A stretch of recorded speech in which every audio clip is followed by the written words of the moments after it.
എറണാകുളം പെരുമ്പാവൂരിൽ ബായി കോളനിയിൽ എക്സൈസിന്റെ പരിശോധനയിൽ 11 ഗ്രാം ഹെറോയിനുമായി അതിഥി തൊഴിലാളി പിടിയിലായി. പശ്ചിമബംഗാൾ സ്വദേശി 25 വയസ്സുള്ള സുജൻ സർക്കാരാണ് പിടിയിലായത്.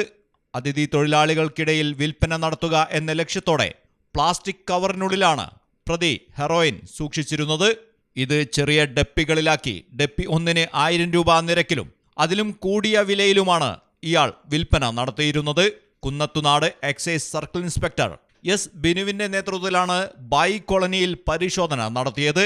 ഓപ്പറേഷൻ ക്ലീൻ സ്റ്റേറ്റ് പദ്ധതിയുടെ ഭാഗമായിട്ടായിരുന്നു പരിശോധന. മലയാളം ടെലിവിഷൻ, കൊച്ചി. ഇനി നിങ്ങളുടെ വീടുകൾക്കും കെട്ടിടങ്ങൾക്കും മരത്തിനേക്കാൾ വിലക്കുറവിലും മരത്തെ വെല്ലും കരുത്തുമായി ഫെയർടെക് സ്റ്റീൽ വിൻഡോ ആൻഡ് ഡോർസ്. ഫെയർടെക്കിന്റെ മാത്രമായി പ്രത്യേകതകൾ: ഹൈ ക്വാളിറ്റി GA ഷീറ്റിൽ നിർമ്മിക്കുന്നവ, തിരഞ്ഞെടുക്കുവാൻ ആകർഷകമായ ഡിസൈനുകൾ, വിവിധങ്ങളായ അളവുകളിൽ ലഭ്യമാകുന്നു. ഏതു കാലാവസ്ഥയും അതിജീവിക്കുന്നു. ഫ്രെയിമുകൾക്ക് അധിക ചെലവുകളില്ല. ഫിറ്റ് ചെയ്യാൻ വളരെ എളുപ്പം.